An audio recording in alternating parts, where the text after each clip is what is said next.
Hi, welcome back. Ingrid again with my second technique using the bloom technique kit that you've got. This one is called a Dutch pour. This is my favorite. If you have a hairdryer, fabulous. My hairdryer unfortunately gave up the ghost, so I do not have a hairdryer, so I just blow with my mouth. The idea here, I've poured my base coat onto my canvas and I'm going to just quickly torch it. Get some of the bubbles.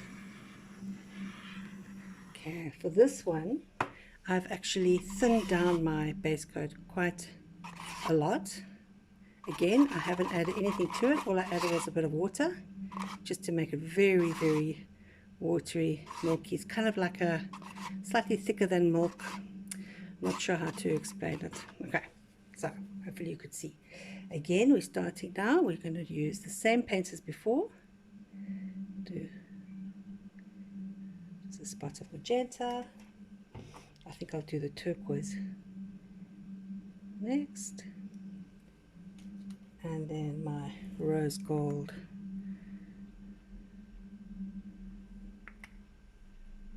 After that, okay. Excuse me.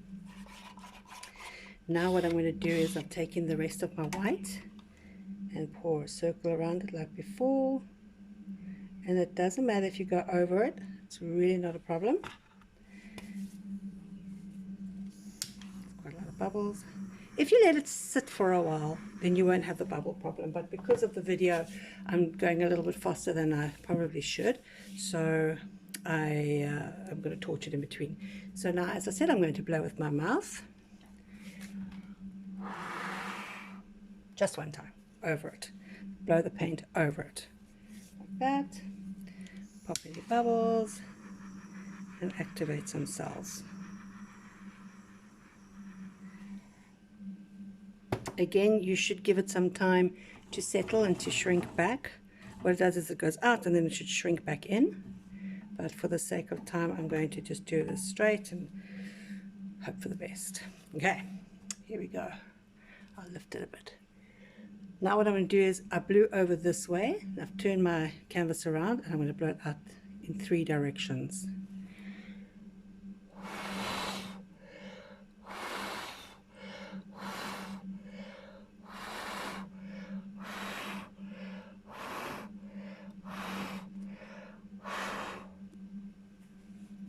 Ooh, don't know what happened there. I think that covered up all my color. Let's see.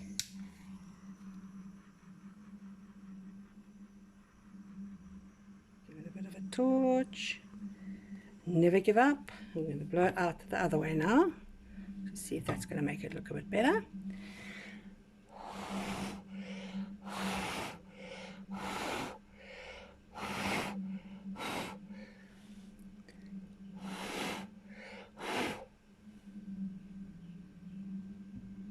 Ugh. Okay, I'm not happy with what's happening here in the middle, so I'm going to do a little bit more color here.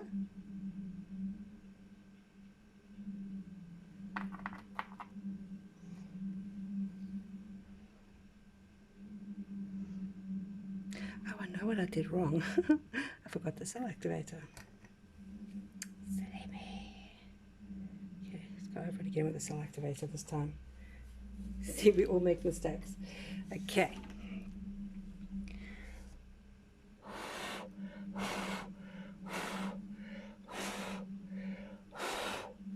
Okay, completely covered that. Completely lost track of what I'm doing. I'll probably have to do a second one, but let's see if we can salvage this one nicely.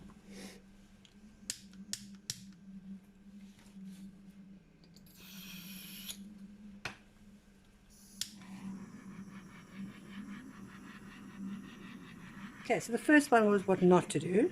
Now let's see what we actually should be doing. Okay.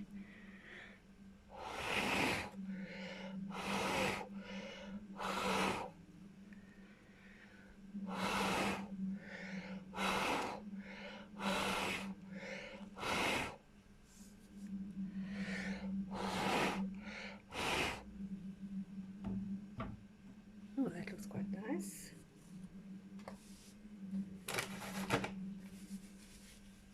some interesting things happening there.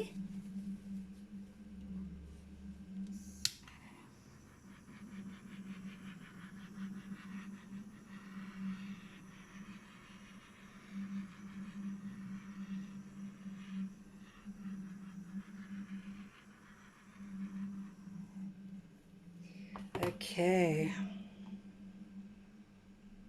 so now what I'm going to do is I'm going to stretch this out, see how it goes, but I'm going to try and just wiggle it around so that I can get it all moving together in one go,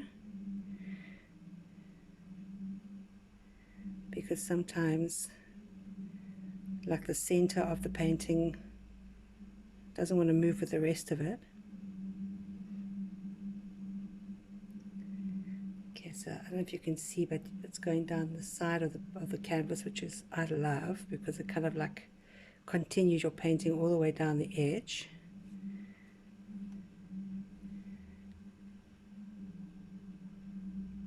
Oops, sorry. And this part does take quite a while, because you want to really encourage stretching, but you don't want to lose your cells.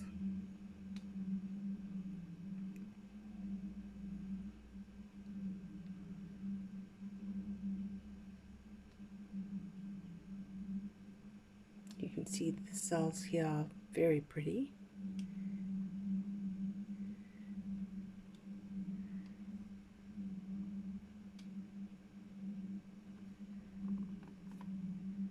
Sometimes it's a bit scary when you have to stretch it, because if you fiddle with it that little bit too long, then you can lose your cells, and oh, it's so heartbreaking when that happens. But it does happen. As I said, this technique is like really difficult. Takes a lot of practice. So you must just be patient with yourself. Don't expect miracles from the beginning. Don't expect it to be, I mean, mine's far from perfect. But yeah, just keep working on it. And you get some really gorgeous effects.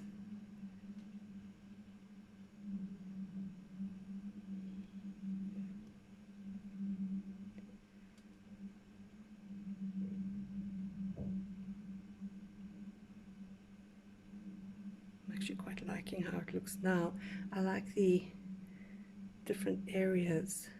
Like, it's quite busy here and then very calm on this side.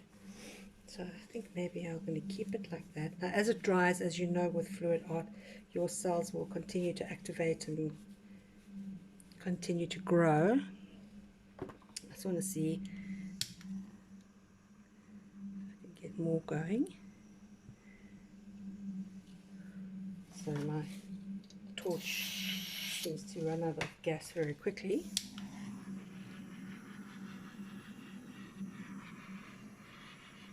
Oh, I do like this. This is looking beautiful. If you do this painting and you decide now you want to keep it and you want to do a varnish on it, you've got to let it dry for a couple of weeks, just so that all the cell activates and everything isn't as obvious and it won't react badly with your varnish. You can use resin to give a high gloss varnish, or otherwise you can use a polyurethane based varnish. But there you go, there's your beautiful lacing cells.